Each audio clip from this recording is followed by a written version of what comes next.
when you find yourself coming home from work, stopping off in a pub with the boys from work and having 3 pints, getting home outside your house, which incidentally there's a pub, stopping in there for another couple.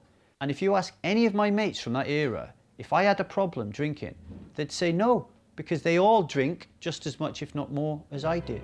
And they still don't think they have a problem.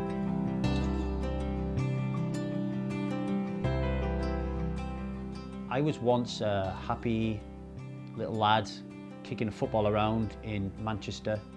Did really well in school.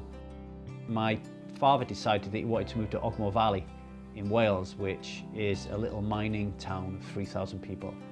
You're leaving all your friends and you're not going to know anybody. And at 10 years of age, that's a pretty traumatic experience to go through. And I always remember when I first got there, listening to the river at the back of the house, thinking, wow, how cool, I've got a river. And then realizing that that river wasn't going to be a friend. I was the only Asian child in the school. I was the only English child in the school. Most people don't realize that they're controlled by alcohol. They believe that they're drinking because it's a choice that they're making. One of the biggest problems is it consumes your life.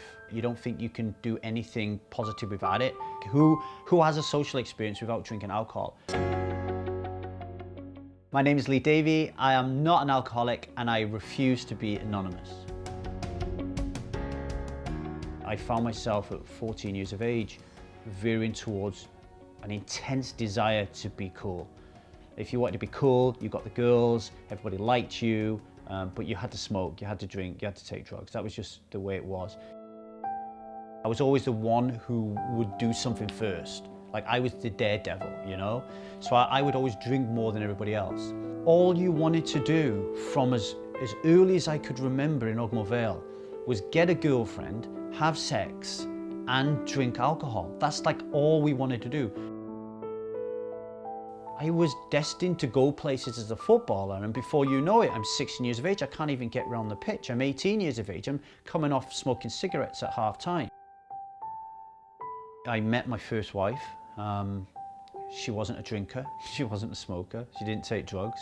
I ended up getting her involved in all of those. But I knew that life was not quite right. There was something wrong with my life, but I wasn't quite sure what it was. And what I'm talking about really is not being in control of your life. I, like billions of other people around the world, always thought that alcohol was normal and pleasurable. And I always felt that up until the point that I could see that my first marriage was falling apart. When I quit drinking alcohol, boom, light bulb come on. What was I, 35 at this point? The first thing that happens when you stop drinking alcohol is you philosophize a lot and you start learning more. So I started listening to loads of podcasts, reading lots and lots of books. And that's how The Truth About Alcohol and the Strive Community Forum was born. I was writing about my decision to quit drinking alcohol and how it felt like, what I was going through, my divorce, that kind of stuff. And Corrine reached out to me from Glasgow. She was having a terrible problem with drinking. And I said, hey, I'll coach you. So I created this training program, took her through it, you know, one-to-one on Skype doing coaching, and she quit. You know, many, many years later, she still quit. And most people who come to The Truth About Alcohol come through the Alcohol Addiction podcast. I created the Strive Community Forum. A guy called Kim turned up, and Kim's dead now. So Kim died of alcohol-related problems. And it goes to show you what we're up against and what we're working with and what we're battling with every day. This isn't like giving up tiddlywinks, you know? It's like people die. Angus came on, Arthur came on, Arthur's in his 70s. Eileen come on, all the way from Australia. I have an 18-month-old daughter, Zia. I'm focused, attentive to her.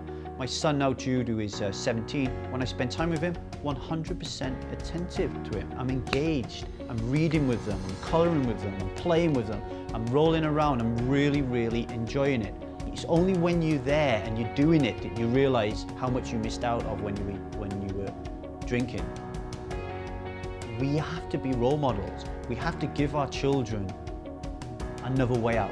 I know that I have a meaning and purpose now. I know that I have a vision. I never had that when I was a drinker. If you want to be someone who doesn't drink alcohol, then maybe the Stride Community Forum and the truth about alcohol is for you.